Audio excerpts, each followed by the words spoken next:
Hi guys, this is Chem 100 support notes number 3, and what I'm talking about here is a little bit more about mole ratio and stoichiometry.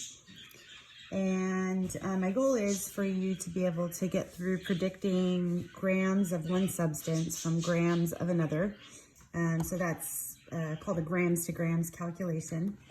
And in order to do that, I'm going to start off with a little diagram that can act as a map to help you through these types of calculations. So any stoichiometry calculation at its heart is a moles to moles calculation. So I'm going to have you draw two open boxes here like this. And in the left one, we're going to write moles known. And in the right one, we're going to say moles unknown. So this represents moles of our substance that we know about, how many moles we know, and this is the moles that we're asked about. So this would be like the given information, and this is like the question mark stuff. So to get in between the moles of known and the moles of unknown, we talked about that in support notes number 2, we multiply by a mole ratio. And that is the coefficients from the balanced equation, and that's the unknown substance over the known substance coefficients. And we'll do an example with that.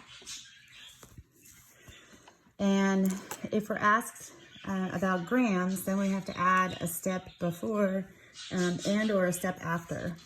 So if we're given grams of our known substance like this, then in order for us to get between the substance that's known and the substance that's unknown, we have to do a grams to moles calculation first. So like every good chemistry student knows that in order to go from grams to moles, we use an equivalence called a mole ratio. So we'd multiply by 1 mole on top over the molar mass on the bottom of whatever substance this is given grams of. And if we're asked to answer in grams, then we would multiply by 1 mole on the bottom and the molar mass of the unknown substance on the top in grams. So there can be up to 3 steps. And I often have students do this in class. If we cover this up, and this would be an example of a moles to moles, what we would do.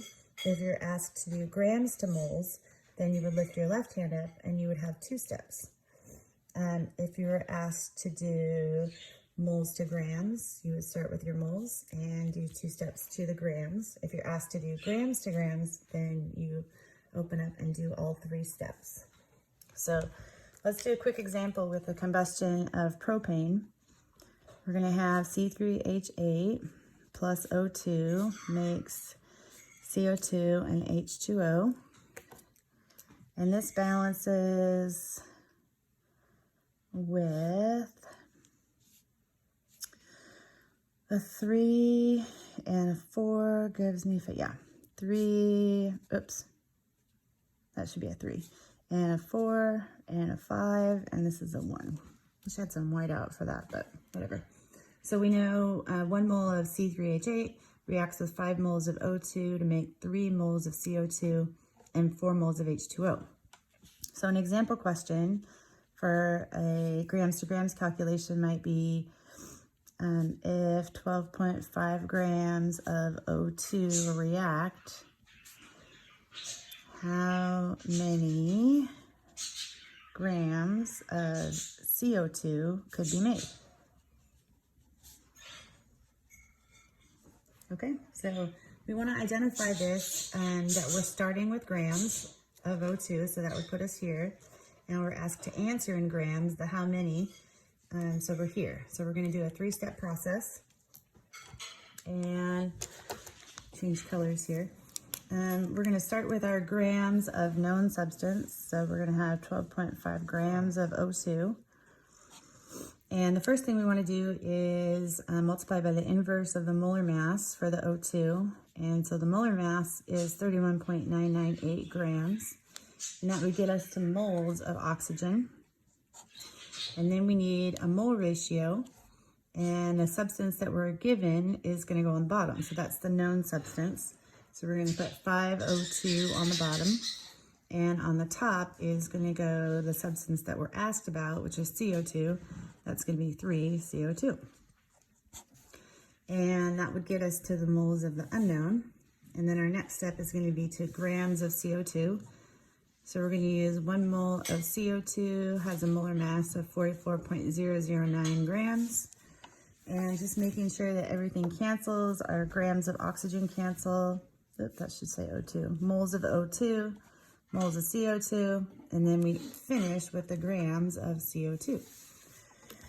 So we're going to do multiplication all the way across and then divide by what's on the bottom.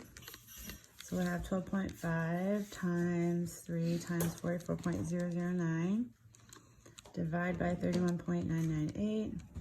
Divide by 5. And our answer comes out to be 10.3 grams of CO2. So there is example number 1.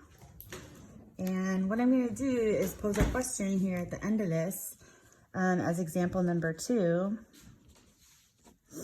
And then I'll stop the video and I'll post a second part of this with the answer. See if you can work through the problem.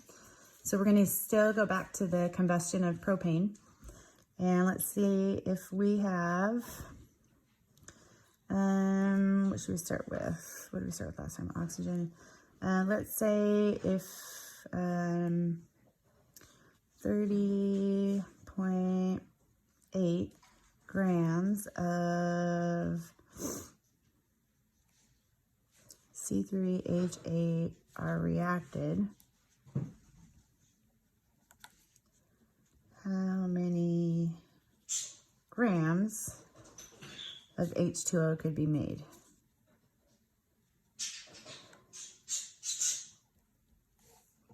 Okay, so you're starting with 30.8 grams of C3H8, and you're asked to go to grams of H2O. So you're going to follow bump, bump, bump, just like that. And I will post the solution in just a few minutes. Thank you.